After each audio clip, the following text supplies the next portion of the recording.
নমস্কার বন্ধুরা, অতসী সহজ রান্নাঘরে আরও একটা নতুন রেসিপিতে সবাইকে স্বাগত। আজকের আমি তোমাদের সাথে শেয়ার করব পালং শাক আর ডিম দিয়ে একটা দারুণ স্বাদের রেসিপি। এটা গরম ভাত বা রুটি যে কিছুর সাথে খাওয়া যায়। আশা করি আজকের ভিডিওটা তোমাদের ভালো লাগবে। দেখে নেওয়া যাক আজকের এই রেসিপিটি। প্রথমে গ্যাসে আমি একটা কড়াই বসিয়ে দিয়েছি আর কিছুটা পরিমাণ আমি জল দিয়েছি। জলটা গরম হয়ে গেলে আমি দিয়ে দেবো পালং শাক।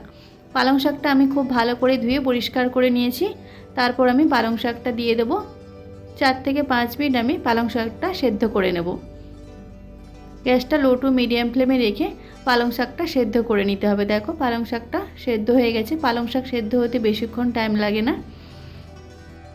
পালং শাকটা সেদ্ধ হয়ে গেলে গ্যাসটা অফ করে আমি পালং শাকটা ঠান্ডা জলে রেখে দেবো, যাতে পালং শাকের কালারটা একদম ঠিকঠাক থাকে।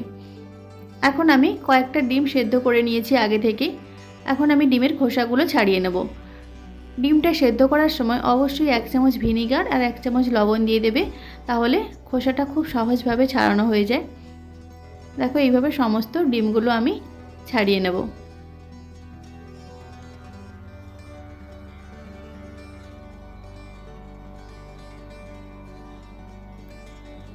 ডিমগুলো আমি সমস্ত খোসা ছাড়িয়ে নিয়েছি। এখন আমি একটা ছুরি দিয়ে ডিমগুলো কাট করে নেব, যাতে মশলাগুলো ডিমের মধ্যে খুব ভালোভাবে ঢুকে যায়। সমস্ত ডিমগুলোতে আমি এইভাবে কাট করে নেব।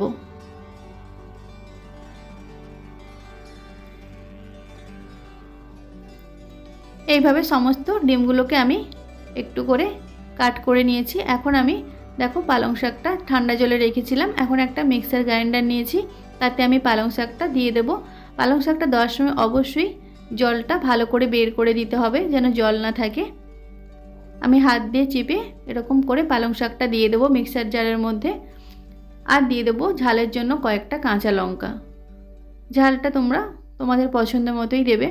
আর দিয়ে দেবো একটু ধনেপাতা দিয়ে খুব ভালো করে আমি পেস্ট করে নেব।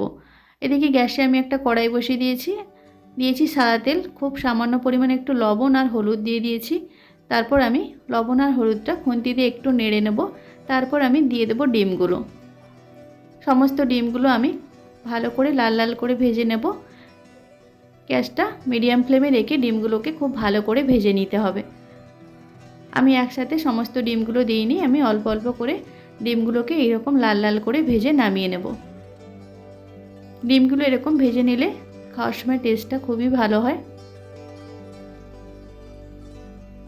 দেখো ডিমগুলো আমি ভেজে একটা প্লেটে নামিয়ে নিয়েছি। এইভাবে বাকি ডিমগুলোকেও আমি ভেজে নেব।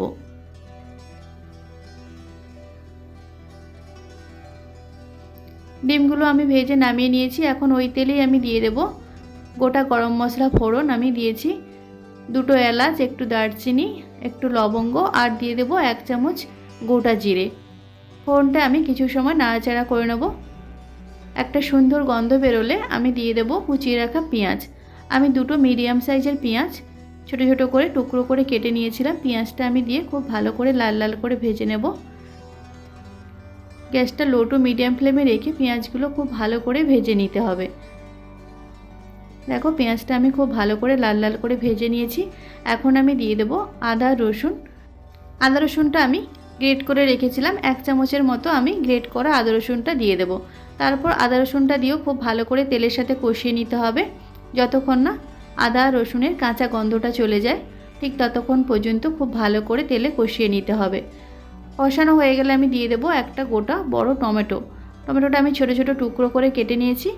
টমেটোটা দিয়েও খুব ভালো করে তেলে কষিয়ে নিতে হবে। গ্যাসটা লো টু মিডিয়াম ফ্লেমে রেখে আমি সমস্ত মশলাগুলো কষিয়ে নেব। দেখো টমেটোটা অনেকটাই নরম হয়ে গেছে, খুব ভালো করে আমার কষানো হয়ে গেছে। এখন আমি দিয়ে দেব স্বাদ মতো লবণ আর দিয়ে দেব 1 চামচের মতো কাশ্মীরি লঙ্কার গুঁড়ো, 1 চামচ হলুদ গুঁড়ো, 1 চামচ ধনে গুঁড়ো আর দিয়ে দেব 1 চামচ জিরে গুঁড়ো। এই শুকনো মশলাগুলো দিয়ে আমি খুব ভালো করে মিশিয়ে নেব। মশলাটা খুব ভালো করে কষিয়ে নিতে হবে। দেখো মশলা থেকে তেল ছেড়ে দিয়েছে, মশলাটা খুব ভালো করে কষানো হয়ে গেছে। এখন আমি দিয়ে দেব পালং শাক আর ধনেপাতাটা দিয়ে যে পেস্ট করে রেখেছিলাম, সেই পেস্টটা আমি দিয়ে দেব। পেস্টটা দিয়েও খুব ভালো করে আমি কষিয়ে নেব। 5 থেকে 6 মিনিটের মতো পালং শাকটা ভালো করে কষিয়ে নিতে হবে। যেহেতু পালং শাকটা সেদ্ধ আছে, তাই বেশিক্ষণ কষানোর দরকার নেই। 5 থেকে 6 মিনিট মিডিয়াম ফ্লেমে ভালো করে কষিয়ে নিতে হবে। দেখো পালং শাকটা আমি কষিয়ে নিয়েছি। পালং শাকটা খুব ভালো করে কষানো হয়ে গেলে আমি দিয়ে দেব জল। জলটা দিয়েও খুব ভালো করে আমি পালং শাকের সাথে মিশিয়ে নেব।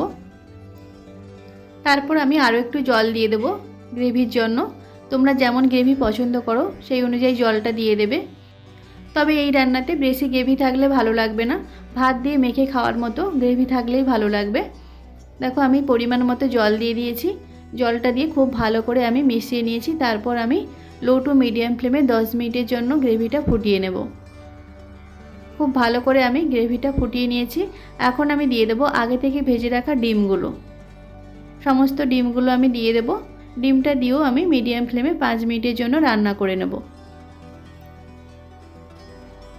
সমস্ত ডিমগুলো দিয়ে 5 মিনিটের মতো রান্না করে নিলেই রেডি হয়ে যাবে আমাদের আজকে দারুণ স্বাদের পালং শাক আর ডিমের এই রেসিপি। খুব ভালো করে আমি 5 মিনিটের মতো ফুটিয়ে নিয়েছি। তারপর আমি দিয়ে দেব খুব সামান্য পরিমাণ চিনি। চিনিটা দিয়েও খুব ভালো করে মিশিয়ে নেব। খুব ভালো করে মেশানো হয়ে গেলে সবশেষে আমি দিয়ে দেব 1 চামচের মতো গরম মশলা। আমি উপর থেকে 1 চামচের মতো গরম মশলা দিয়ে দেব আর দিয়ে দেব কাসুরি মেথি। কাসুরি মেথি দিলে এই রান্নার টেস্টটা ভীষণই ভালো হয় আর স্মেলটাও খুব ভালো হয়। কাসুরি মেথিটা আমি একটু ড্রাই রোস্ট করে দিয়ে দিলাম। তারপর আমি গ্যাসটা অফ করে 5 মিনিট পর সার্ভ করে দেখাচ্ছি তোমাদের। এখন শীতকাল, পালং শাক অ্যাভেলেবেল পাওয়া যায়। অবশ্যই তোমরা শীতকালে একবার পালং শাক দিয়ে ডিম দিয়ে এইভাবে রান্না করো। গরম ভাতের সাথে ভীষণই ভালো খেতে হয়। আর দেখতেই পেলে কত কম সময় আর কত সহজভাবে রান্নাটা হয়ে গেল। তো অবশ্যই তোমরা এই লোভনীয় রেসিপিটি একবার বাড়িতে ট্রাই করো। বাড়ির সবাই ভীষণ পছন্দ করবে। আশা করি আজকের রেসিপিটা তোমাদের ভালো লেগেছে। যদি ভালো লাগে তাহলে অবশ্যই একটা লাইক করে দেবে আর কমেন্ট করে জানাবে কেমন হয়েছে আজকের রেসিপিটা। আমার রেসিপিগুলো যদি তোমাদের ভালো লাগে তাহলে অবশ্যই আমার চ্যানেলটিকে সাবস্ক্রাইব করে পাশে থাকবে।